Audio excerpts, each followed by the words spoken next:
आता एकच दिवस वेळ आहे, त्यानंतर मला काही वेळ नाहीये आणि तिथून पुढे आपल्या सतत तारखा लागणार आहेत आणि त्यामुळं मला 9 तारीख शक्य आहे आणि 9 तारखेला मी सकाळी येतो आणि दिवसभर मी तुमच्यावर थांबतो आणि संध्याकाळी तिथूनच सर दिल्लीला जाणार आहे. त्यामुळे आपण 9 तारीख फायनल केलेली आहे, कालच चर्चा झालेली आहे, त्यामुळे आज तातडीची आपण मीटिंग लावलेली आहे. फक्त मित्रांनो एक गोष्ट लक्षात ठेवायची की रविवार आहे, 9 तारीख आहे, सुट्टी तरी आहे. त्यामुळे आता काही कारण सांगू नका. हजारोच्या संख्येनं त्या ठिकाणी तिथं जर उपस्थिती दाखवली तर त्याचा एक वेगळा इम्पॅक्ट आहे आणि त्याच्यासाठी आपण मीडियाचा सुद्धा वापर करणार आहोत.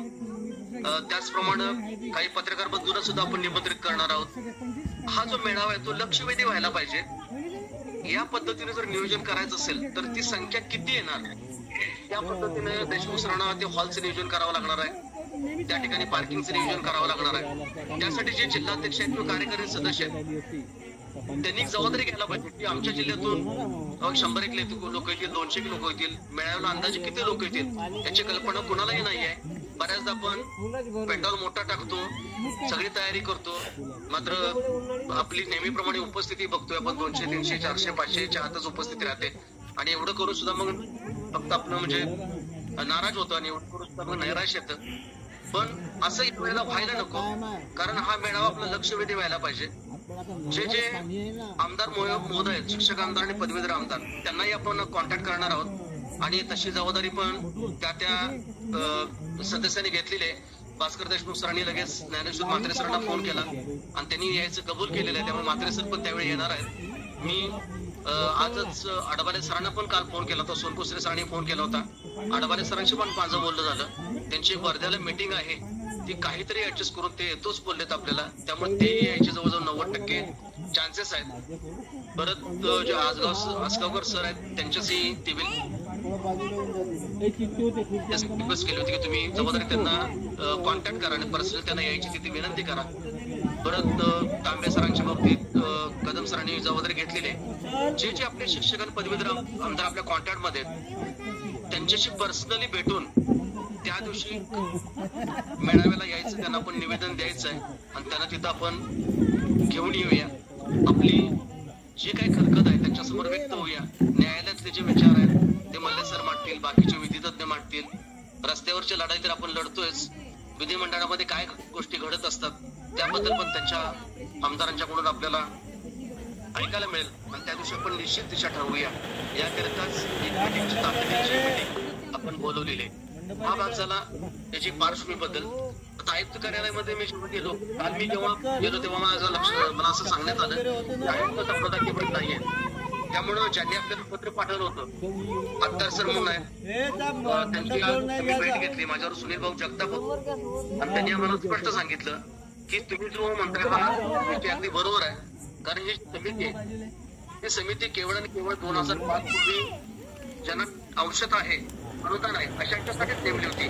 पण त्याच्यामध्ये असणाऱ्या सगळ्या सदस्यांनी एक वाक्याने सांगितलं की सम्यक समिती जो अहवाल आहे किंवा ते जे सदस्य आहेत त्यांनी असं मांडलं की ते त्याच्यामध्ये ऍड करावी. त्यामुळे नियुक्तवाल्यांनाही त्याच्यामध्ये ऍड केलं आणि आकडा बोला गेला आणि तुमच्यावरती हा अन्याय झालाय त्यांनी ते खासगीमध्ये मान्य केले. पण आता त्यांच्या हातामध्ये ते काही नाहीये. त्यांचं असं मत आहे की तुम्ही पुन्हा शासनाकडे जावा आणि शासनाकडे मागणी करा, त्या पद्धतीनं मग आम्ही मीटिंगसाठी समिती नेमता येईल अशा पद्धतीने वगैरे चर्चा झालेली आहे. यावर्षी आपण नंतर बोलू. दुसरी गोष्ट, परत मी अभ्यंकर सरांशी पण आज कॉन्टॅक्ट केला, अभ्यंकर आमदारांशी पण माझं बोलणं झालंय. त्यांनी परत मला उद्या सकाळी कॉल करायचं सांगितलंय, त्यांच्याशी पण मी बोलतोय. त्यामुळे जास्तीत जास्त आमदार, पदवीधर आमदार, आजी माजी आमदार या कार्यक्रमाला उपस्थित राहतील यासाठी सर्वांनी प्रयत्न करूया. पुढचे जे नियोजनाबद्दल आदरणीय भास्कर देशमुख सरांना मी विनंती करतो की कशा पद्धतीने नियोजन व्हावं हे आपण स्पष्ट करावं. देशमुख सर. हा, एक मिनिट, मी कदम सर बोलतोय. बोला. हा सर, आपल्याला मग आता हे जे आमदारांना निमंत्रण तोंडी द्यायचं आहे का काही पत्र देणार आपण, काय केलं पाहिजे? त्यासाठी आपण एक पत्र तयार करू सर आणि देऊ, जे प्रिंट करून घेऊया. हो हो, म्हणजे पत्र असलं म्हणजे तो एक पुरावा होईल आपल्याला, किंवा मग ते जरा त्याला स्टेटस येईल असं. सर आता कुठल्या पदवीधर आमदारांना कोण पत्र देणार आहे त्याची जबाबदारी घ्या ना, तसं आपण नाव लिहून. हो, ती आपल्या चर्चेत घेऊन आपण प्रत्येकाने सांगा कोणाकोणाची जबाबदारी कोण कोण घेते, म्हणजे ते आपल्याला नावं करता येईल घेता येईल.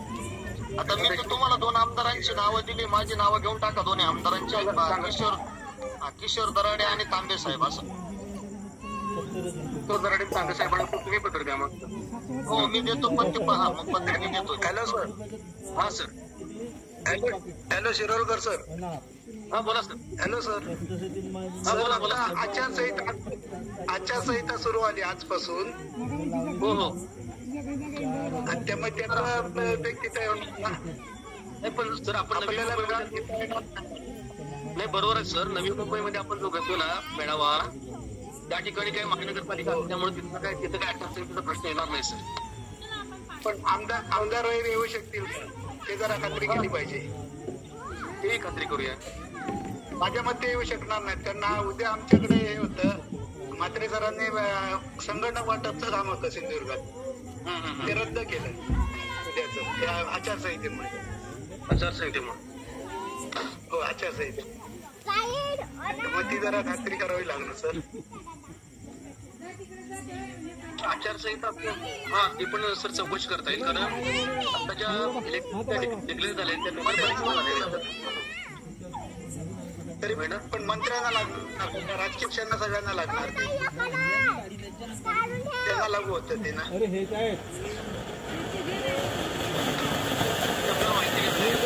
त्या पद्धतीने आमच्या काम करूया आपण. हा आणि